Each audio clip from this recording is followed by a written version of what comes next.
B S C T کے اساتذہ کو اسکیل 16 اور 14 دینے کا مطالبہ کرتے ہوئے کہا گیا ہے کہ محکمہ تعلیم نے 7,000 کے قریب اساتذہ کو ان کے حق سے محروم رکھا ہے۔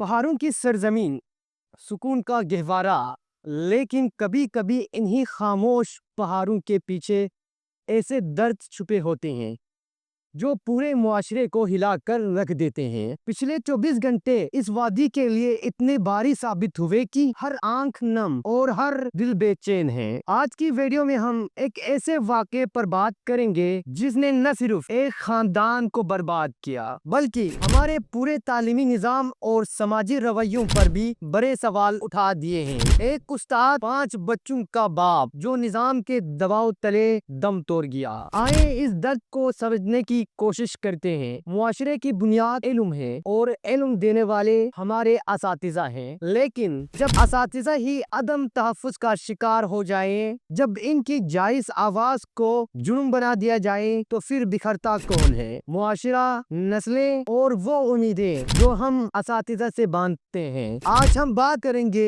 گلگت بلتستان، بالخصوص کھرمن کے اس درخشاں واقعے کی جس نے پورے علاقے کو سوگوار اور فکرمند کر دیا ہے۔ حال ہی میں محکمہ تعلیم کی جانب سے متعدد اساتذہ کو شوکاز نوٹس جاری کیے گئے۔ ان نوٹس کا مقصد چاہے کچھ بھی بتائے جائے، لیکن حقیقت یہ ہے کہ یہ نوٹس ایک نفسیاتی دباؤ بن چکے ہیں۔ ایک استاد جو معاشرے کا معمار ہے، اگر دھمکیوں، نوٹس اور دباؤ کے ماحول میں کام کرے تو اس کا اثر بچوں، والدین اور پورے تعلیمی نظام پر پڑتا ہے۔ کھرما سے تعلق رکھنے والا 14 گریڈ کا استاد، 5 بچوں کا باپ، ان شوکاز نوٹس کے دباؤ کے بعد کل محکمہ تعلیم کے دفتر سکردو میں فائل جمع کر کے نکلا اور اس کے بعد اس نے خودکشی کر لی۔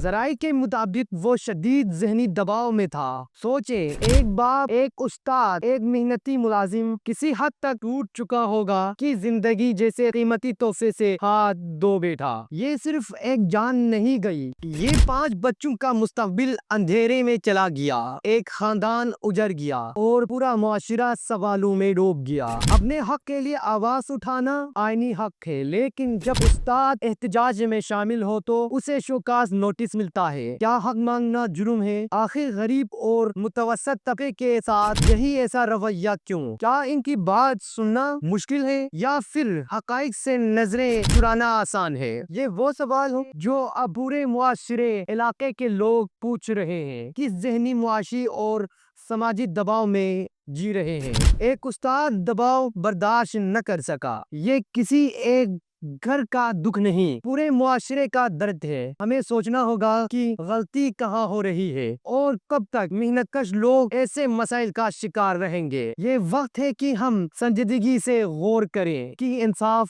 تحفظ اور عزت کا حق ہے، چاہے وہ استاد ہو، طالب علم ہو یا کوئی عام شہری۔ ہم امید کرتے ہیں کہ انتظامیہ فوری نوٹس لے، تحقیقات کریں اور ایسے واقعات آئندہ روکنے کے لیے مؤثر اقدامات کریں، کیونکہ مضبوط معاشرہ وہی ہوتا ہے جو اپنے کمزوروں کو سہارا دیتا ہے، انہیں مزید نہیں توڑتا۔ ایک استاد کی موت صرف ایک فرد کا جانا نہیں، یہ ہمارے تعلیمی نظام کی بنیادوں میں درار کا اشارہ ہے۔ یہ معاشرے کے ضمیر پر سوال ہے کہ اپنے معماروں کے ساتھ کیا سلوک کر رہے ہیں۔ آج ہم رک کر سوچنا ہوگا کہ کیا ہم نے ایسے حالات پیدا کر دیے ہیں کہ ایک محنتی شخص اپنی زندگی سے ہی ہار مان لیے؟ کیا ایک ملازم، ایک باپ، ایک استاد کے لیے انصاف، عزت اور تحفظ مانگنا واقعی جرم ہے؟ ہم امید کرتے ہیں کہ یہ واقعہ صرف ایک خبر نہ رہے بلکہ بیداری، اصلاح اور تبدیلی کی شروعات بنے۔ دعا ہے کہ اللہ اس استاد کے بچوں کو صبر دے، اس خاندان کے دکھ کم کرے اور ہمارے معاشرے میں انصاف اور انسانیت کو مضبوط کرے۔ اللہ ہم سب کا حامی و ناصر ہو، اور یاد رکھیں، آواز اٹھانا کمزوری نہیں، ذمہ داری ہے۔ اللہ نگہبان۔